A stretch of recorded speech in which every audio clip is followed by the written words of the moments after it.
industry again. I joined Christian Arts and Communication Center and started propagating Christianity for money. I believed in Christianity as much as I believed in my own religion.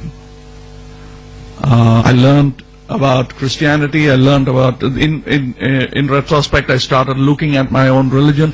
All this was helpful. Above all, it gave me the connection to enter into cinema. மாணவர்களுக்கு ராமாயணம் மகாபாரதம் எல்லாம் பள்ளியில் போதிக்கப்பட வேண்டும் என்று பேசிக் கொள்கிறார்கள். விட்டு ராமாயணம் சொல்லிக் கொடுக்க வேண்டும், மகாபாரதம் சொல்லிக் கொடுக்க வேண்டும் என்று சொல்வது தவறு. துரோணாச்சாரிய வாங்கினது தவறா, இல்லை கட்டவர்களை இவன் கொடுத்தது தவறா, இதை மக்களுக்கு தெரிய வேண்டுமா? இதெல்லாம் முட்டாள்தனமான செய்திகள்.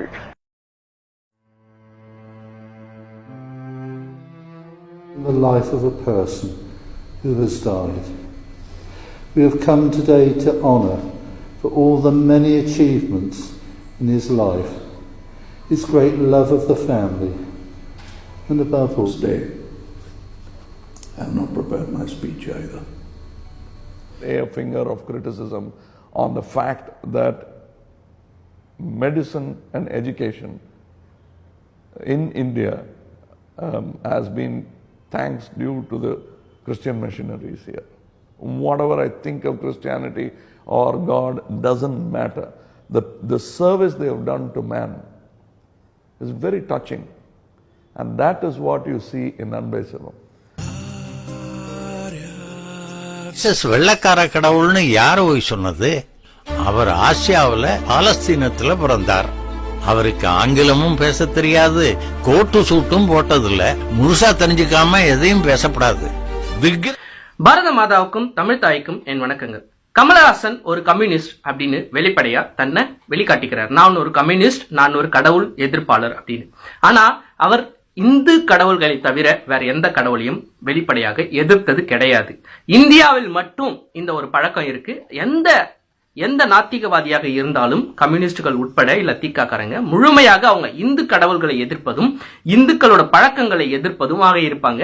மற்ற மதங்களை அவங்க விமர்சிக்கவும் மாட்டாங்க, மற்ற மத கடவுள்களை எதிர்க்கவும் மாட்டாங்க. அந்த மத கடவுள்களோட சேர்ந்து பல கம்யூனிஸ்டுகள்லாம் மத மாற்றத்துக்கு ஹெல்ப் பண்ற ஆட்கள்லாம் இருக்காங்க. தீக்க ஆட்களும் கம்யூனிஸ்டுகளும் கிறிஸ்துவ மத மாற்றத்துக்கு ஹெல்ப் பண்ற ஆட்கள் பெருசாவே இருக்காங்க. இந்த போர்வையில் ஒளிந்து கொண்டிருக்கும் கமலஹாசன் கம்யூனிஸ்ட் தன்னை வெளிக்காட்டிக்கிறாரு. அவர் இந்துக்களை மட்டும் எதிர்க்கிறாரு, மற்ற கடவுள்களை எதிர்க்கிறது இல்லை. ஆனா இவர் ஒரு வகையில் பெரிய ப்ரோ கிறிஸ்துவனா இருக்கிறாரே அப்படின்னு ஒரு சந்தேகத்தின் மூலமா தேடின சில விஷயங்கள், கிடைத்த சில விஷயங்களை இந்த வீடியோல நான் ஷேர் பண்ணிக்கிறேன். கமலஹாசன் ஃபேமிலியை பாத்தீங்கன்னா அவரோட பிரதர்ஸ் 2 பேரு, சந்திரஹாசன், சாருஹாசன். இந்த 2 பேருமே, சந்திரஹாசனும் சாருஹாசனும் வெளிப்படையா தான் ஒரு கிறிஸ்துவர் அப்படின்னு சொல்லிக்கக்கூடிய கிறிஸ்துவர்களா மாறி இருக்காங்க. இவங்க சந்திரஹாசன் இறந்துட்டாரு. அவரோட இறந்த ஃபியூனரல் லண்டன்ல நடந்தது. அந்த லண்டன்ல நடந்த ஃபியூனரல் எங்க நடந்ததுன்னா ஒரு சர்ச்சில் நடந்தது. கிறிஸ்துவ முறைப்படி அவரை புதைச்சிருக்காங்க. ஒரு பிராமின் ஃபேமிலியில பிறந்தவர். எப்படியா இருந்தாலும் என்ன மாதிரி வாழ்க்கை வாழ்ந்தாலும் இறந்த பிறகு அவங்க இறுதி சடங்கு எதை வச்சு செய்வாங்க அப்படின்னு நமக்கு எல்லாருக்குமே தெரியும். இறுதி சடங்கு தன் குடும்ப குல வழக்கப்படி எல்லாருமே செய்வாங்க. ஆனால் சந்திரஹாசன் இறந்த பிறகு ஒரு சர்ச்சில் வச்சு கிறிஸ்துவ முறைப்படி கடைசி இறுதி சடங்குகளை பண்ணிருக்காங்க. அப்படின்னா அவர் வெளிப்படையாக தான் கன்வெர்ட் ஆயிருக்காரு அப்படின்னு நல்லாவே தெரியுது. இதோட சேர்த்து அவரோட 2வது பிரதர் சாருஹாசன், இவர் கன்வர்ஷனுக்கு பிறகு பலரை கன்வெர்ட் பண்ணணும், பிராமின்ஸ் பலரை கிறிஸ்டியானிட்டி ஏத்துக்கணும் அப்படின்றதுக்காக டெஸ்டிமோனி, பிராமின்ஸ் எல்லாரும் கிறிஸ்டியானிட்டி ஏத்துக்கணும்ன்றதுக்காக ஒரு மிகப்பெரிய படத்தையே வெளியிட்டவர். ஒரு மணி நேரத்துக்கு மேல அவர் பிராமின்ஸ் எல்லாம் கிறிஸ்டியானிட்டி ஏத்துக்கலாம், கிறிஸ்து ஒரு வெளியில இருந்து வந்த கடவுள் கிடையாது, இந்தியாவை சார்ந்த கடவுள் இல்ல ஏசியாவை சார்ந்த கடவுள், அதுபோல பிராமின்ஸுக்கு எக்ஸ்பிளைன் பண்ற மாதிரி எல்லாம் ஒரு படத்தை வெளியிட்டிருக்காரு. இவரும் வெளிப்படையாக நான் எதற்காக மதம் மாற்றேன் அப்படின்னு சொல்லி டெஸ்டிமோனியை வெளியிட்ட ஒரு ஆளு. அதற்கு மேல இவர் ராமாயண மகாபாரதத்தெல்லாம் ஸ்கூல்ல பள்ளிக்கூடங்களை சொல்லிக் கொடுக்க கூடாது அப்படின்னு பேட்டி கொடுத்த ஒரு ஆளும் கூட. இவர் இந்துக்களை நேரடியா எதிர்க்கணும் அப்படின்னு பேட்டி கொடுத்திருக்காரு. கிறிஸ்டியானிட்டியா மாறிட்டேன், நான் கிறிஸ்துவனா மாறிட்டேன் அப்படின்னு மிகப்பெரிய பிரச்சாரங்களையும் கிறிஸ்துக்கு ஆதரவாக கிறிஸ்டியானிட்டிக்கு ஆதரவாக மதமாற்ற பிரச்சாரங்களையும் செய்திருக்கார். இப்போ 2 பிரதர்ஸை பார்த்துட்டோம். இதோட சேர்த்து இந்த சாருஹாசனோட குடும்பம் இருக்கு பாரு, அதையும் பார்க்கணும். ஏன்னா அவங்களும் இந்த மாதிரி இன்வால்மெண்ட்ல இருக்காங்க, இந்த மாதிரி சினிமா இன்வால்மெண்ட்ல இருக்காங்க, படங்கள் எடுக்கிற இன்வால்மெண்ட்ல இருக்காங்க. அதுல அவரோட மகள் சுஹாசினி இவங்களும் ஏற்கனவே கன்வெர்ட் ஆயிட்டாங்க. அவங்களும் மத பரப்புற ஒரு வேலையில செஞ்சிட்டு இருக்காங்க. அவங்களோட மகன் இந்த சாருஹாசனோட பேரன் நந்தன் என்பவர் வந்து இத்தாலியில கிறிஸ்டியன் எத்திக்ஸ் அப்படின்னு கிறிஸ்டியானிட்டியை எடுத்து தனியா பாடமாக படிச்சுட்டு வர ஒரு ஆளு அப்படின்னு தெரிய வருது.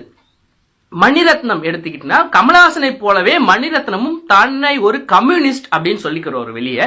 ஆனா அவரோட படங்கள் இப்போ இந்த ஆயுத எழுத்து படத்தை பாத்தீங்கன்னா ஒரு கிறிஸ்துவரை போட்டு இப்ப கிறிஸ்துவரை ஹீரோவை காட்டுவாரு, கிறிஸ்துவர் தான் நல்லா செய்யற மாதிரி காட்டுவாரு, ஒரு இந்துவ ரவுடியா காட்டுவாரு. இது மாதிரி அதே போல இந்த கடல் படத்துல கிறிஸ்துவ மீனவர்களே வச்சு படம் எடுத்துப்பாரு. அதுக்கு அடுத்தது வந்து இந்த ஓகே கண்மணி அப்படின்னு ஒரு படம் எடுத்தாரு. அதுல வந்து லிவ் இன் ரிலேஷன்ஷிப் வச்சு படம் எடுத்திருப்பாரு.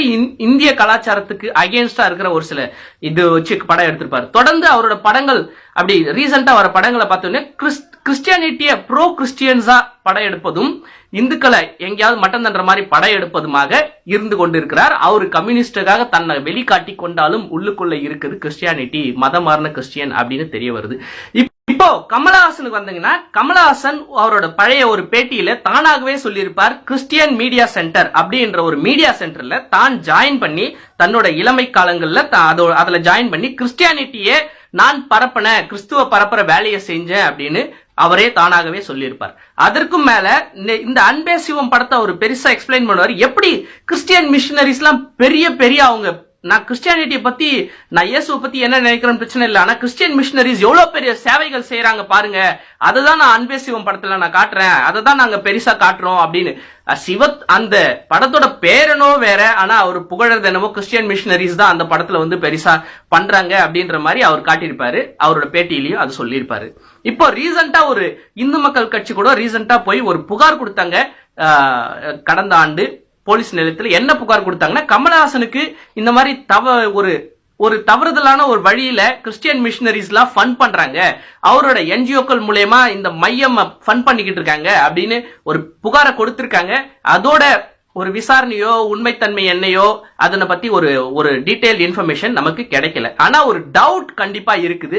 ஒரு குடும்பமே தொடர்ந்து அவரோட 2 சகோதரர்களும் வெளிப்படையா தன்னை ஒரு கிறிஸ்டியன் காட்டிக்கிட்டதும், அதுல ஒரு சகோதரர் கிறிஸ்டியன்ஸ் கன்வர்ஷனுக்காக ஹெல்ப் பண்ற மாதிரி டெஸ்டிமோனி வெளியிட்டதும் கூட அவரோட இன்னொரு அண்ணனோட மகளோட மகன் ஒருத்தன் வந்து இத்தாலியில கிறிஸ்டியானிட்டியே ஒரு பாடமாக எடுத்து பிரீஸ்ட்ஹுட்டுக்காக படிச்சுட்டு வர்றதும் இதெல்லாம் கேள்விப்படும் போதும் தன்னை தாங்கள் இவங்களாம் மணிரத்னமோ இல்ல கமலஹாசன் போன்ற ஆட்களோ வெளியில தன்னை ஒரு கம்யூனிஸ்ட் என்று சொல்லிக் கொண்டாலும் இந்தியாவோட உள்ளுக்குள்ள அவங்க என்ன வச்சிருக்காங்க அப்படின்னு திங்க் பண்ணும் பொழுதும் கமலஹாசனும் முக்கியமா ஆன்டி ஹிந்துன்றது போக ப்ரோ கிறிஸ்டியன் அப்படின்னு நல்லாவே தெரிய வருது.